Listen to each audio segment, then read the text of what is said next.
Every abduction account ends the same way. The subject is returned. They wake up in their bed, their car, their field, disoriented, sometimes hours later, sometimes days. We spend enormous energy investigating what happens during abductions. The medical procedures, the beings, the ships. But almost nobody asks about the end, the final 60 seconds. What do the extraterrestrials do in those last moments before the subject is released back into their life? Because when you examine the cases closely, not the famous ones, the quiet ones, something is happening in that final minute that we have barely begun to understand. And it appears to follow a pattern. The moment the extraterrestrials, the greys, as they are most consistently described, transition from subject engagement to release. What are they doing? What do they look like when they do it? What do they say? Let me start with a case most researchers overlook entirely. Not Barney and Betty Hill, not Travis Walton, something smaller, something that almost fell through the cracks.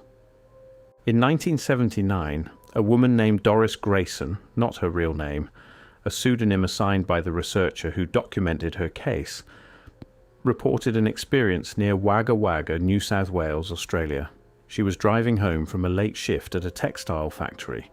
She lost approximately 90 minutes. Standard missing time scenario, unremarkable on its surface. What made her case worth returning to was what she reported under regression hypnosis conducted by Australian researcher Keith Basterfield in 1981. She described in fragmented but specific language the final moments aboard the craft. They were doing something to my eyes, she said during the session, not hurting them, something else, like they were looking inside but also turning something off. Turning something off! I noted that phrase and kept moving. I shouldn't have moved so fast, because 3 years later, in 1984, a retired schoolteacher named Harold Burrows from Bury St Edmunds, England, reported a nearly identical experience to UFO researcher Jenny Randall's.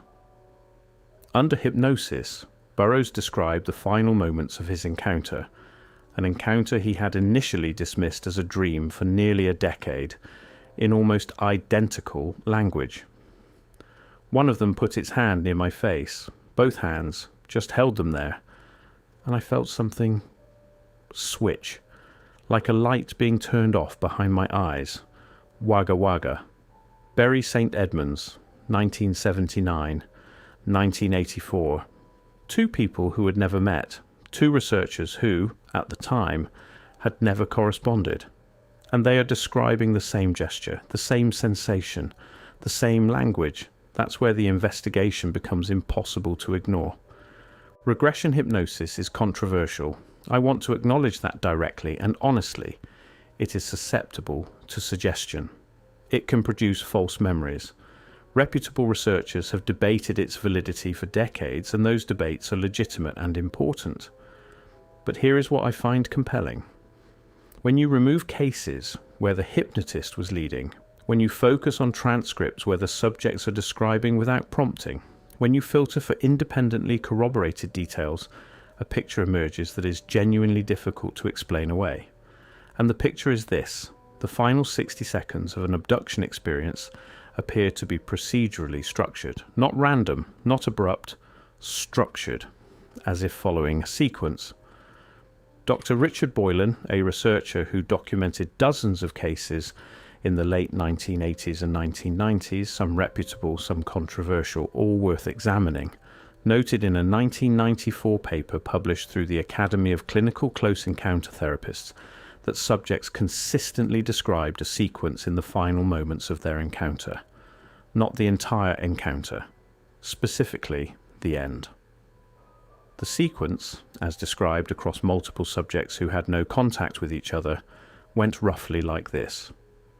First, a cessation of whatever procedure was underway, an abrupt stop, a pause, then a gathering. The greys move away, they regroup, sometimes in a cluster, sometimes in a line. They appear to be doing something among themselves, looking at something, consulting something, before they return their attention to the subject. Then the approach. One grey, almost always described as slightly different from the others, taller, more deliberate in its movements, approaches the subject alone. Then the final contact, eyes, always the eyes, and then return. That's the sequence, 4 steps, consistently reported across cases that have no known connection to each other. Why? Let me bring in another case that most abduction literature ignores. In 1988, a man named Enrique Castillo Rincon, a well-documented South American contactee whose primary fame came from his positive contact experiences, described in an appendix to his privately published account a single encounter that was markedly different in tone from the others. He described specifically the end of a medical procedure aboard a craft and what happened immediately before he was returned. He wrote, in translation, "The small ones, the grey ones, not the tall ones, gathered at the far end of the room. They moved together, and I felt, not heard, a sound, a vibration. And then the one who had been working on me came back. It looked at me for a very long time, and I remember thinking, it is deciding something. It is deciding something." I keep returning to that phrase because it suggests a moment of evaluation, of assessment, of judgment, not cruelty, not indifference, something more unsettling, consideration. Here is the part of the investigation that, the deeper I went, became increasingly difficult to set aside.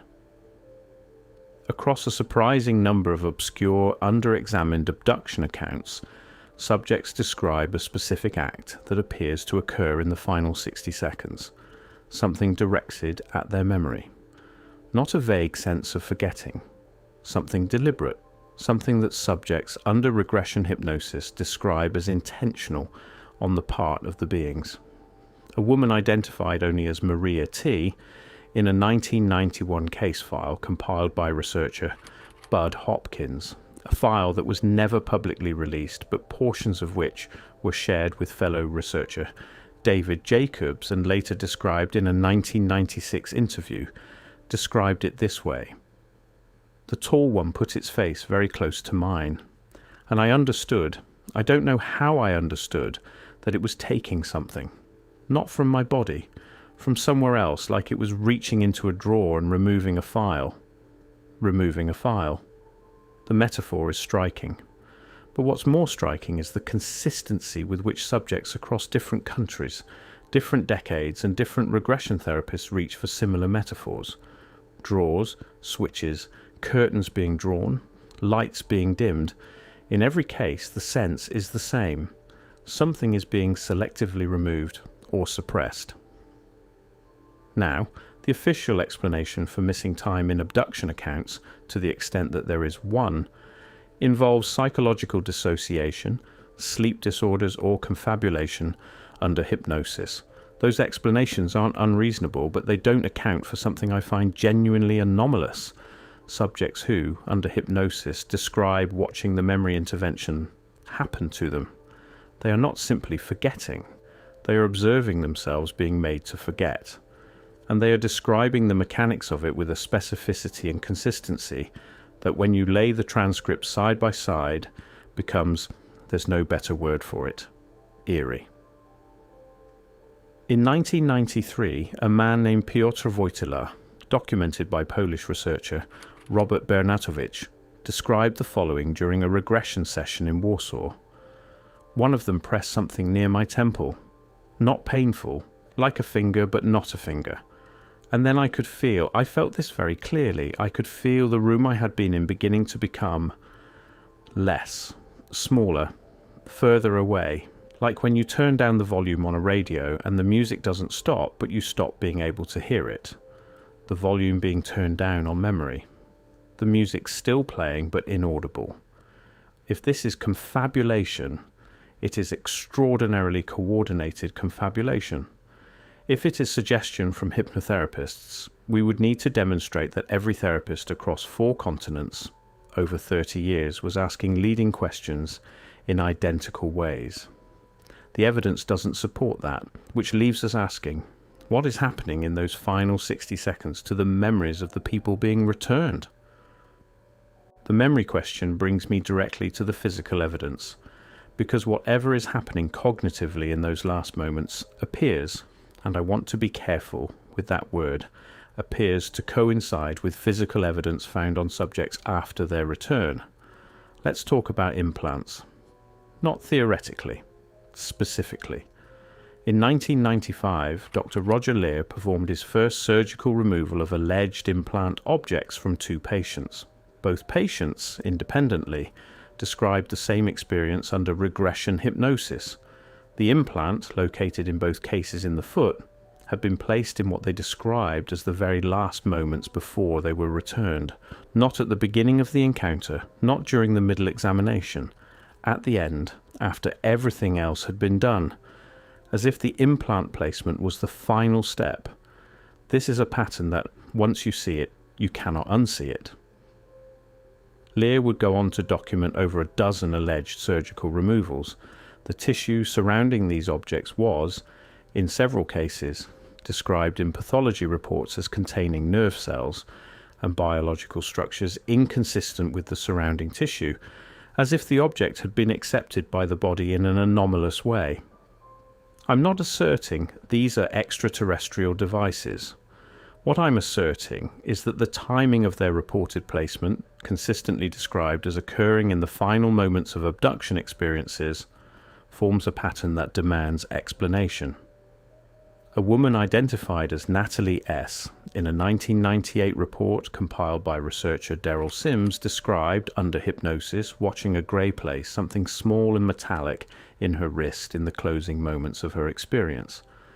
"It was the last thing they did," she said. "Everything else was over. They were almost done with me. And then this one came back and did that one last thing. And then I was back in my bed. The last thing they did. Not the first thing. Not the middle, the last." If implants are tracking or monitoring devices, and I'm raising that possibility, not asserting it, then placing them last makes a particular kind of operational sense. You don't want to risk the subject's body rejecting or migrating the device during other procedures. You place it at the end, you return the subject. The device stays. That's a hypothesis. But it's a hypothesis that fits the evidence with uncomfortable precision. Something else happens in the final 60 seconds that appears across the testimony in ways I cannot dismiss. Communication. Not always verbal, often not verbal at all, but communication, a deliberate, intentional transmission of information from the beings to the subject, occurring specifically in those closing moments. This is perhaps the most philosophically charged element of everything I've found.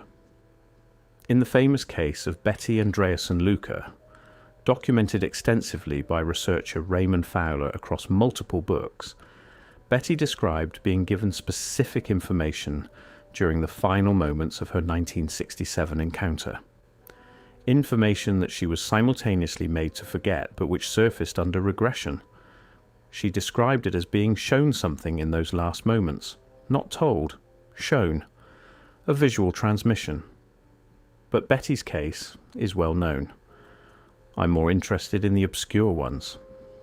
In a 1986 case out of Palermo, Sicily, documented in the Italian UFO research journal Notiziario UFO, and largely unknown outside Italian-speaking research communities, a man named Antonino Voltaggio described being spoken to in the closing moments of his encounter.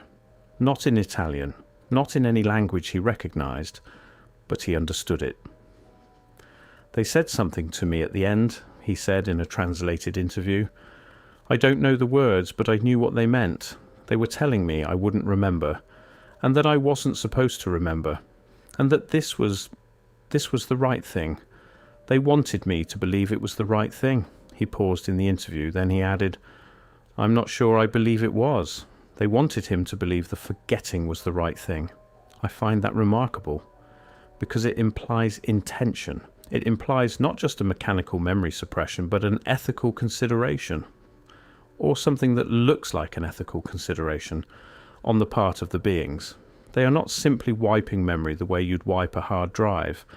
They are, if Voltaggio's account is to be taken seriously, offering a justification, an explanation, perhaps even an apology. Why would beings capable of abducting humans against their will bother to justify it? That's a question I cannot answer. but I cannot stop asking it. In 1990, a researcher named Carla Turner, whose work remains polarizing but whose case documentation was meticulous, compiled accounts from multiple subjects in the American South who described similar final moment communications. One subject, a man she called James, described it plainly. Right at the end, one of them, the one I'd been looking at the whole time, it leaned forward and I had this download. That's the only word for it. A download, information, images, I can't tell you what they were, but I know I knew them and then I didn't. A download that was simultaneously given and removed. The pattern repeats with unsettling precision. What are the Greys physically doing in the last minute? Not the abduction as a whole, the last minute specifically. The testimony across cases suggests, and the uniformity of the suggestion is itself a data point, that the final physical actions taken by the beings fall into roughly 3 categories. 1. A final scan or assessment. Subjects describe being looked at, specifically looked at in a way that feels evaluative, not exploratory as earlier in the encounter, evaluative, as if checking work, as if ensuring something is complete. 2. A closing of whatever instruments or implements were used. Multiple subjects describe the beings doing something that resembles putting things away. Organizing, concluding. There is a sense of routine completion, not urgency, not haste.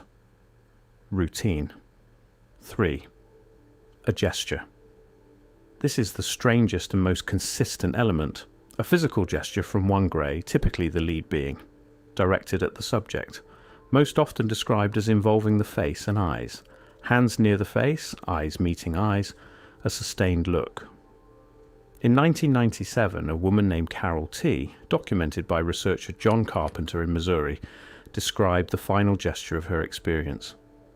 It looked at me, right at me, for a long time, longer than the rest of it. And its eyes were, I know this sounds wrong, but they were kind, or something that looked like kind, and I wanted to cry, and I don't know why.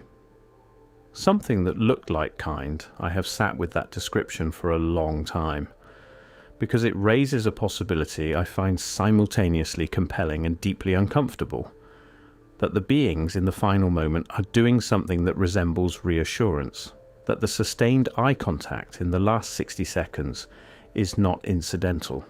It is part of the procedure. It has a function, and that function may be emotional rather than purely physical. Why would beings conducting involuntary examinations attempt to reassure their subjects at the conclusion, unless reassurance is, for them, also procedurally required? The famous cases are famous for a reason. Betty and Barney Hill, Travis Walton, the Allagash abductions. These cases are well documented, extensively analysed, and deeply important to the field. But their fame has also in some ways created a kind of gravitational field that pulls all subsequent discussion toward them. Researchers cite them, documentarians return to them. And the obscure cases, untouched by that gravity, tell a different story, or rather they tell the same story. And that's exactly the problem. In 1983, in São Paulo, Brazil, a factory worker named Osmario Lima described an encounter to local researcher Antonio Faleiro.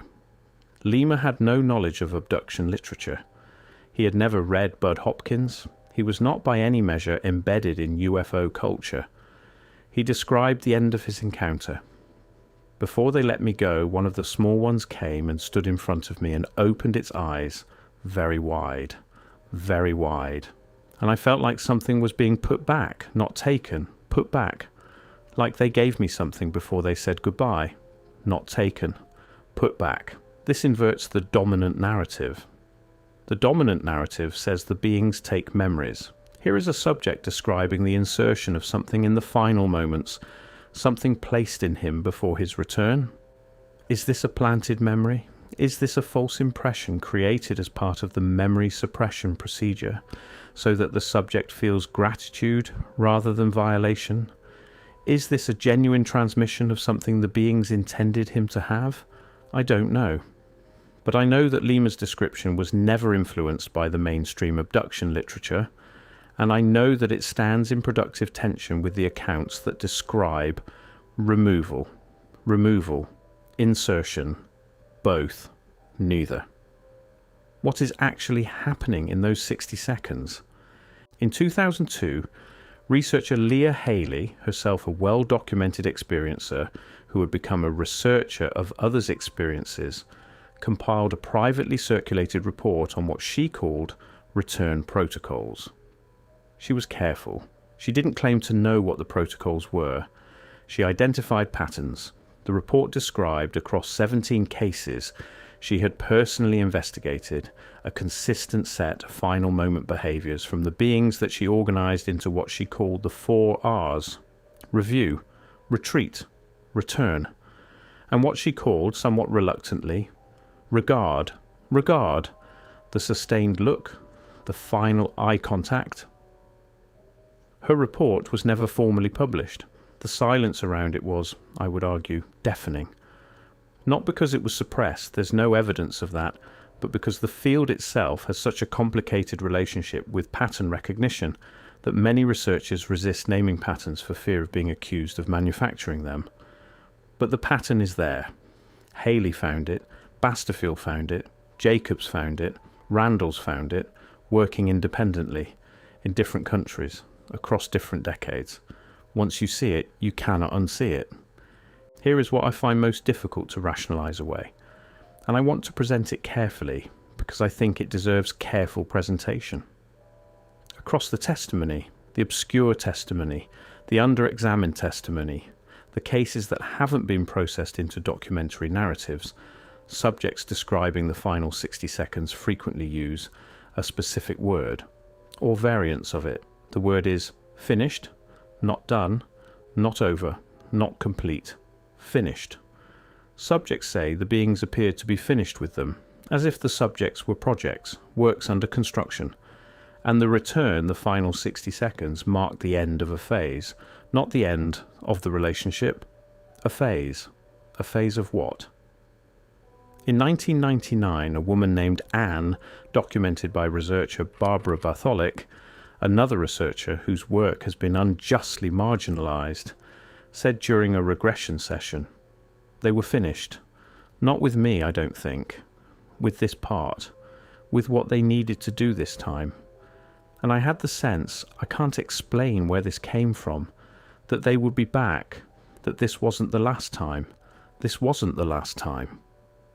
If the abduction phenomenon is, as some researchers have proposed, longitudinal, occurring with the same subjects repeatedly across years or decades, then the final 60 seconds of each encounter are not an ending. They are a punctuation mark, a pause in an ongoing engagement, and the procedures conducted in those final moments, the memory suppression, the final scan, the implant placement, the eye contact, are not conclusions. They are maintenance, maintaining access, maintaining the subject, ensuring the subject can be accessed again. That interpretation shifts everything. It changes the final 60 seconds from a release procedure to a preparation procedure, preparation for the next encounter. If that's what's happening, and I am asking, not asserting, then the question becomes not what the beings are doing in the final 60 seconds before return. The question becomes, what are they preparing the subjects for? I began this investigation with a simple observation. The final 60 seconds of abduction experiences follow a pattern, a consistent cross-cultural, cross-decade pattern that appears in obscure cases with no connection to mainstream abduction literature with the same elements: the final scan, the retreat, the sustained eye contact, the memory intervention, the last placement appearing again and again. The official explanation, to the extent there is one, collapses under the weight of that consistency. Confabulation doesn't explain uniform cross-cultural testimony. Hypnotic suggestion doesn't explain the cases that emerged without hypnosis through spontaneous memory alone. Sleep disorder doesn't explain the physical evidence. And none of these explanations explain why subjects from rural Australia, urban Brazil, small-town England, and isolated South American communities are reaching for the same language, switches, drawers, volumes turned down, files removed, when they attempt to describe what they cannot remember, but somehow know happened to them. What is being taken from them in those final seconds? What is being given? What are the beings reviewing when they retreat and cluster before the final approach? What is the purpose of the sustained eye contact at the very end, that moment described again and again as containing something that resembles kindness or farewell or acknowledgement? And what is being maintained, preserved, prepared in the body, in the mind, in whatever the beings have access to that we don't have language for yet, in those final 60 seconds before the subject is returned to their bed, their car, their field, their ordinary life? The further I went into this, the less I was able to say. Not because the evidence disappeared, because it accumulated. It accumulated into something too large and too consistent to dismiss, and too strange and too incomplete to explain. The subjects come back. They always come back. They come back changed, confused, sometimes marked, sometimes missing pieces of themselves they can never fully retrieve. But here is what I keep returning to, what I cannot put down. Every single one of them was looked at, in the final moment, by something that held their gaze and did not look away. What was it looking for? What did it find? And did it find what it was looking for? The subjects don't know. The beings haven't said. And the 60 seconds before every return remain, for now, the most documented mystery that nobody is asking the right questions about.